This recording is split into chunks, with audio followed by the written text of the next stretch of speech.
विक्रांत, चल. ज्या घरामध्ये आपल्याला किंमत नाही ना तिथे थांबण्यात काहीच अर्थ नाहीये. चल विक्रांत. उर्मिला आपली माणसं आहेत. आपली माणसं? विक्रांत, अरे तू त्यांना आपलं समजतोय, ते कुठे आपल्याला आपलं समजतायत? जर समजत असले असते ना तर चिकू गेली तो आळ आपल्यावर घेतला नसता, आपल्याला गुन्हेगार ठरवलं नसतं या लोकांनी.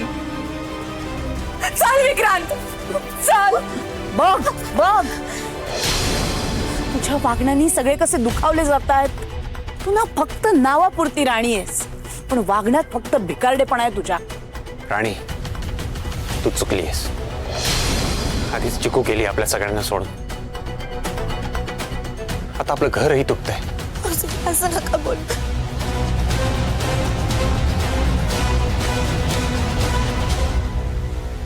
चल, एक क्षणही इथे थांबायचं नाही आता.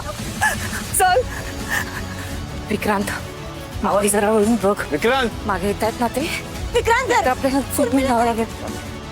तुम्ही थांबा. हे बघा, मी पाया पडते तुम्हा दोघांच्या, पण तुम्ही हे घर सोडून जाऊ नका.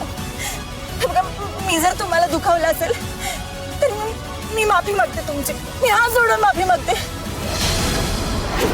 मला हे घर कधीच तोडायचं नव्हतं. मी तुमच्यावर आळ घेतला असं नाहीये हो.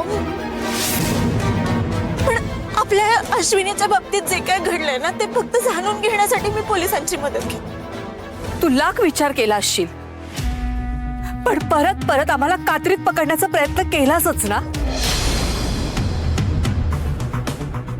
अगं, विक्रांतला बरं वाटत नव्हतं म्हणून आम्ही घरी थांबलो होतो. मग घरी थांबलो ही चूक आहे का आमची? असं नाहीये. अहो, ती टेरेसवर मला ती भाजी पडलेली दिसली म्हणून माझ्या डोक्यात विचार आले. माझं खूप चुकलं, पण तुम्ही हे घर सोडून जाऊ नका. मी सगळ्यांना विश्वासात घेऊन हे करायला पाहिजे. माझी चूक पदरात घे. मला माफ करा. आता माफी मागून हात जोडून जे झालंय ते बदलणार आहे का? अश्विनीताई निघून गेल्यात, आमच्यावर आळ घेतला गेला. आता इथे राहताना आम्हाला प्रत्येक वेळी तेच आठवणार. त्यापेक्षा नकोच ना. विक्रांत, चल, मला एक क्षण इथे थांबायचं नाहीये. चल विक्रांत प्लीज. विक्रांत ऐक माझं प्लीज, तुम्ही घर सोडून जाऊ नका. राणी म्हणते ना, तिच्याकडनं चूक झाली, ती माफी मागायला तयार आहे. बाई, हवं तर विक्रांत मी तुमची माफी मागतो, पण प्लीज घर सोडून जाऊ नका. शांत व्हा, राग सोडा. अरे तू का माफी मागतोयस? मला माहिती आहे तुझ्या मनात हा विचार देखील आला नसेल. इंद्रा, तुला माहिती आहे ना आपल्या तिघांचं बॉन्डिंग कसं होतं. चिकूचं आणि माझं नातं कसं होतं माहिती आहे ना तुला. पण राणीने आमच्यावर संशय घेऊन खूप मोठी चूक केली आहे. हे सल आमच्या मनात आयुष्यभर राहिले. इंद्रा, हो ना, आजवर या घरामध्ये कोणी आमच्यावर कधी संशय नाही घेतला, पण या बाहेरच्या आलेल्या मुलीनं आमच्यावर संशय घेतला.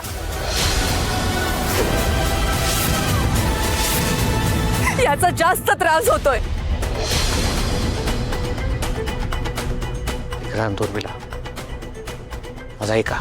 ह्या आपल्या घराची मी मोड बांधण्याचा प्रयत्न करतोय, आटापिटा करतोय. आपल्या घराची घडी विस्कटून देऊ नका. थांबा प्लीज. हे बघा, झालं गेलं विसरून जा. विक्रांत, अरे ऍटलिस्ट आबा आणि आईंचा विचार करून तरी थांबा. विक्रांत, थांबा रे. निदान आमच्या तोंडाकडे बघून तरी घरी परत चला. उर्मिला, तू तरी ऐक ना. आजवर आमचा कुठल्याही वडीलधाराने अपमान केला नव्हता ना, इतका अपमान आमचा झालाय. मी खूप दुखावलं गेलो त्यामुळे. पण वडीलधाऱ्या माणसांच्या शब्दाचा मान ठेवण्याची जबाबदारी आपलीच आहे ना विक्रांत. बोललेले शब्द आता आपल्या कानात कायम टोचत राहणार आहेत. पण आपल्या माणसांसाठी हिचे शब्द सुद्धा हळूहळू विसरून जाण्याचा प्रयत्न करू. मालती आई, आबा, आम्ही फक्त तुमच्या विरोधात जाऊ शकत नाही म्हणून घरी यायला तयार आहोत. पण यापुढे आम्ही सुद्धा या घरातली माणसं आहोत याचं भान असू देत काही माणसांना. मी पाया पडते. उर्मिला, तू काळजी करू नको. आता मी ज्याला त्याला त्याची जागा दाखवून देणार आहे. आता मी शांत बसणार नाही.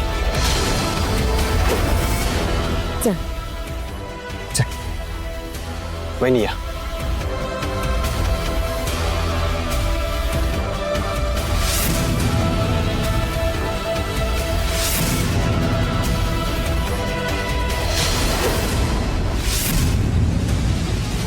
तुझं नसलेलं डोकं यापुढे चालवू नको. आणि जर चालवलंस तर तेच डोकं मी फोडून ठेवेन.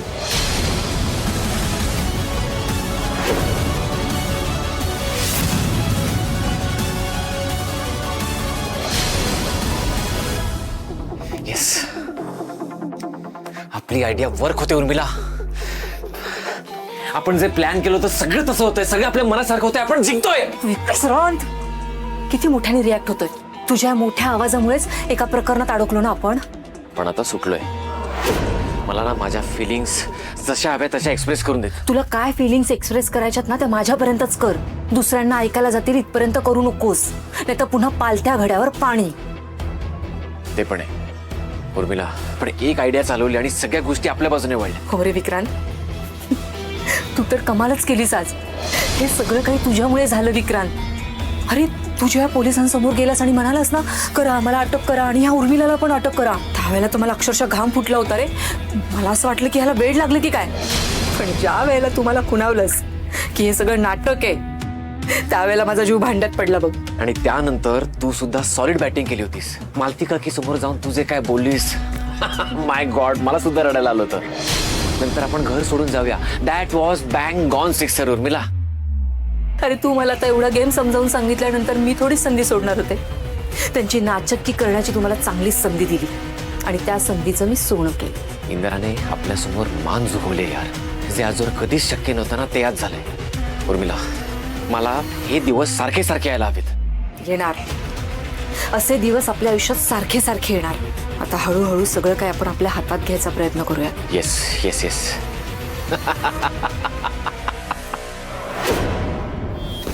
काय रे असं अचानक हसायला काय झालं तुला? तू बोललीस ते आठवलंस. कसं बोललीस यार विक्रांत. आताच्या आत्ता घराबाहेर चल. ज्या घरामध्ये आपली किंमत नाही तिथे कशाला थांबायचं. तू पण काही कमी नाहीयेस. काय ऍक्टिंग केलीस काली तू? पोलिसांसमोर कसं म्हणालास, घ्या मला आत्ता बेड्या ठोका, मला अटक करा. जो गुन्हा मी केला नाही त्या गुन्ह्यामध्ये मला तुम्ही आत्ताच्या आत्ता अटक करा. या अशा लोकांबरोबर मला राहायचंच नाहीये. जी लोक माझी बहीण अपघातात गेली त्याचा आरोप माझ्यावर करतायत, अशा घरात मला राहायचंच नाही. करा मला अटक.